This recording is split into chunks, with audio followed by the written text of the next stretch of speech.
Hello guys! Ang video for today is unboxing po tayo. Mag-unbox po ako ng na-order ko sa Lazada na bed sheet.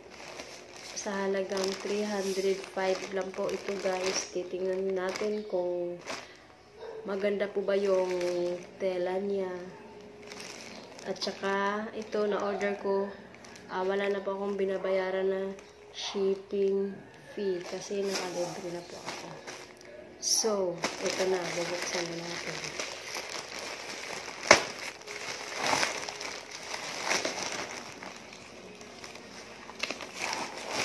Parang ano. Ito na siya guys. Ay kasama siya dalawang punda.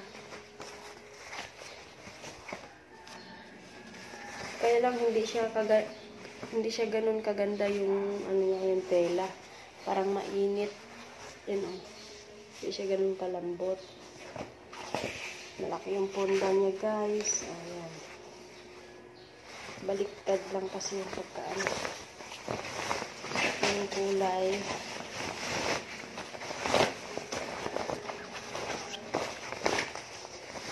Akala ko madumihin din pala puti. So, ito siya guys. Yan. Dalawa itong punda. Tapos, ito na yung bedsheet. Dirty rice. Okay din. Kaya lang, parang mainit siya sa Okay naman tela niya, makapal. Kaya lang parang pakiramdam ko mainit siya.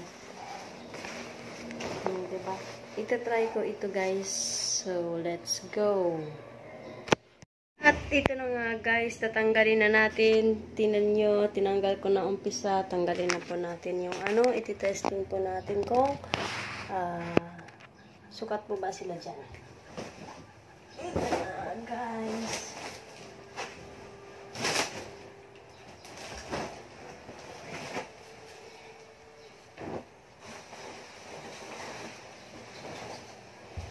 Susukat na po natin yung bedsheet, guys. Ang laba-laba ito, guys, ha? Diretso. Hindi po nga mainit sa katawan to. Hindi ko inalis yung plastic kasi hindi siya madumihan kahit na black na kulay na yan para hindi madumihan yung ilalim. Ang size pala nito guys na kinuha ko, family size na kasi pagka queen size kasi itong bedsheet namin. Kaso, malaki siya, family size na daw yung nito.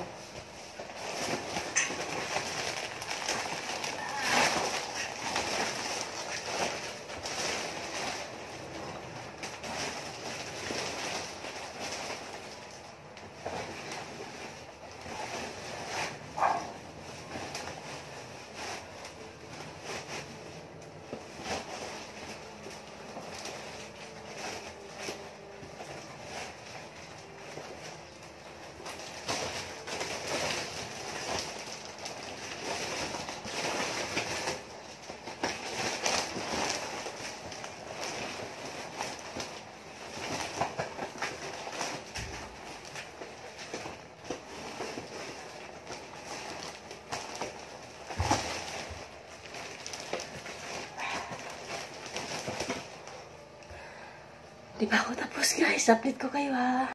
Ayan na guys, yung natin, yung bedsheet na na-order natin. So, ayan. Ayan. Hindi na siya ganun kasagad dito sa baba. Pero ayos lang, kasya naman siya. So, ayan. Okay naman ako sa sa presyo na 305. Free shipping fee na po yun. So, ayan guys, nagustuhan ko rin naman. Yun nga lang parang madumihin kasi may puti, diba? So, ayos lang. So, ayan guys, salamat sa panonood.